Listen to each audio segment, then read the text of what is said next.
Halo adik-adik semua, berjumpa lagi bersama aku Dir, dan video kali ini kita akan membahas materi peluang.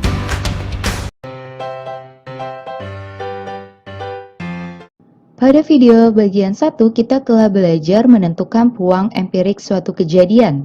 Nah, kali ini kita akan menentukan peluang suatu kejadian tanpa melakukan percobaannya. Perhatikanlah suatu permasalahan berikut. Saya mempunyai 3 kemeja berwarna hijau, merah, dan coklat, serta 2 celana berwarna hitam dan putih. Berapa banyak pakaian, kemeja, dan celana yang berbeda dapat kalian buat?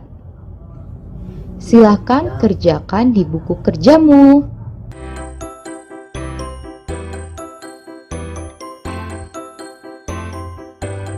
Bagaimana caramu? Aku tulis semua pasangan kemeja dan celana yang beda.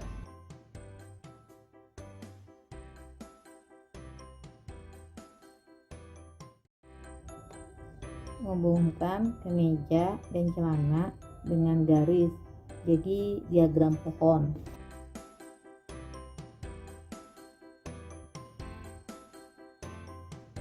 Aku menggunakan tabel yang atas kolom kemeja, M untuk merah, H untuk hijau, C untuk coklat. Yang sisi kiri untuk celana, HT itu hitam dan P itu putih. Lalu pasangkan kemeja dan celana. Berapa banyak pakaian, kemeja, dan celana yang berbeda dapat kalian buat? 6. Berapa kemungkinan saya memakai pakaian kemeja hijau dan celana putih?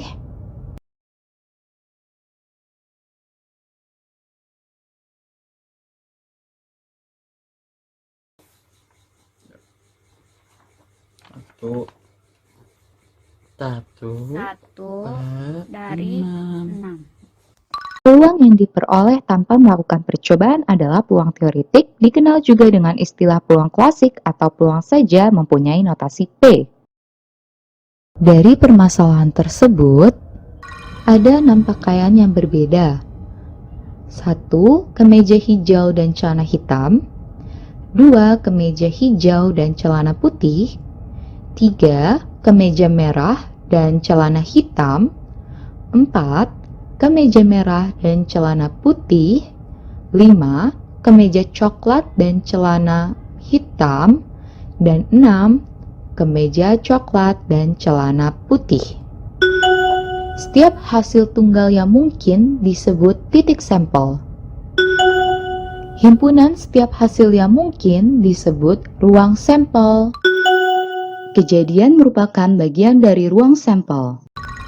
Ada 3 cara untuk menyajikan ruang sampel. Kita misalkan H untuk kemeja hijau, M kemeja merah, C kemeja coklat, HT celana hitam, dan P celana putih. Cara pertama adalah mendaftarkan semua hasil yang mungkin seperti siswa 1. Cara kedua adalah menghubungkan hasil yang mungkin dengan diagram pohon seperti yang dilakukan siswa 2. Dan cara ketiga menyajikan semua hasil yang mungkin dengan tabel dilakukan oleh siswa 3. Cara mana yang kalian gunakan?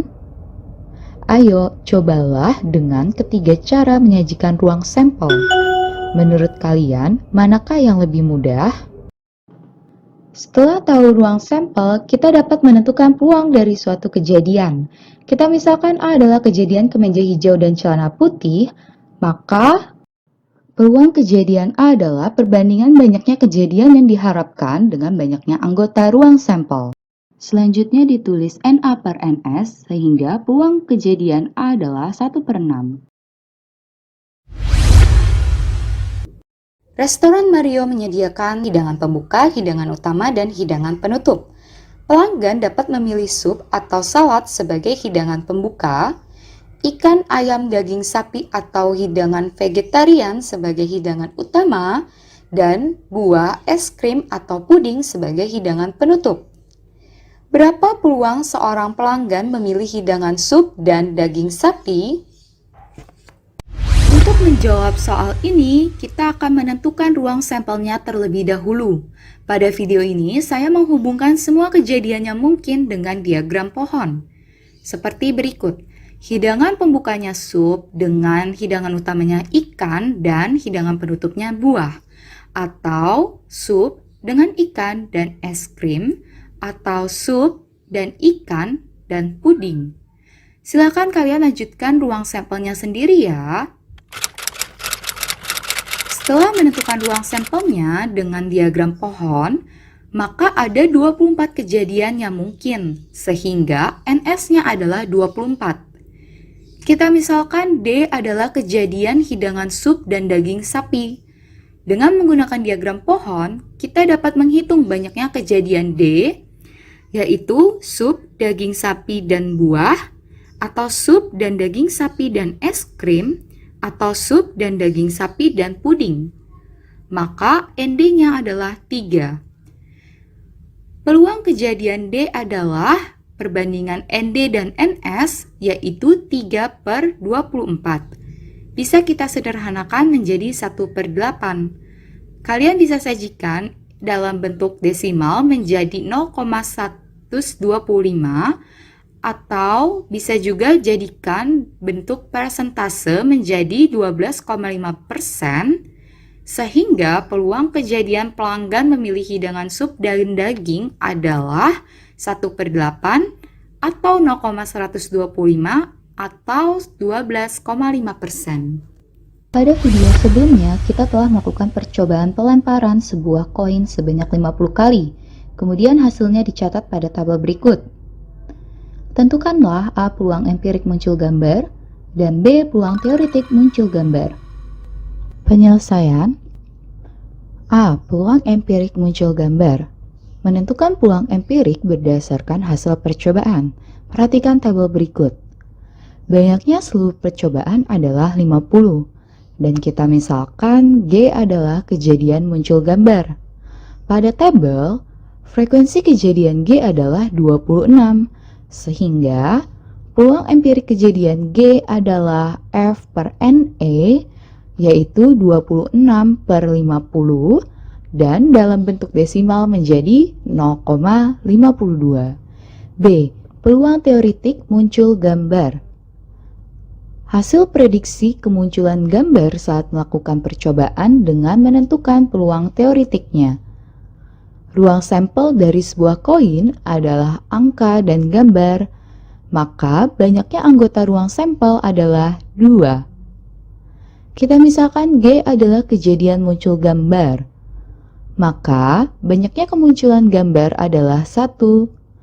Sehingga peluang kejadian G adalah NG/NS, yaitu 1/2, dan dalam bentuk desimal menjadi 0,5.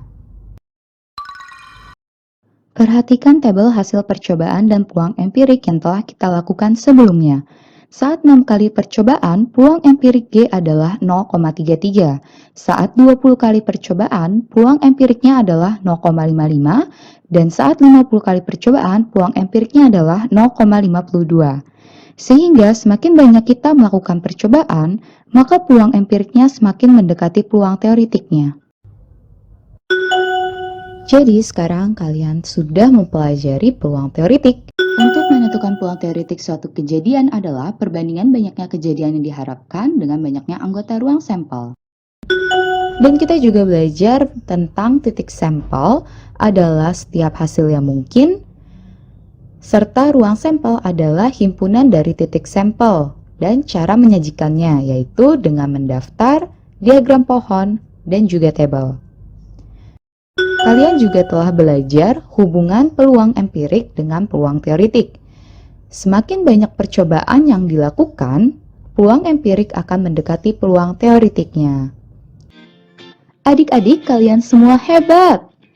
Banyaklah berlatih mengerjakan soal sendiri ya, agar kalian lebih menguasai tentang peluang. Terima kasih adik-adik yang telah menonton video ini. Sampai jumpa video berikutnya.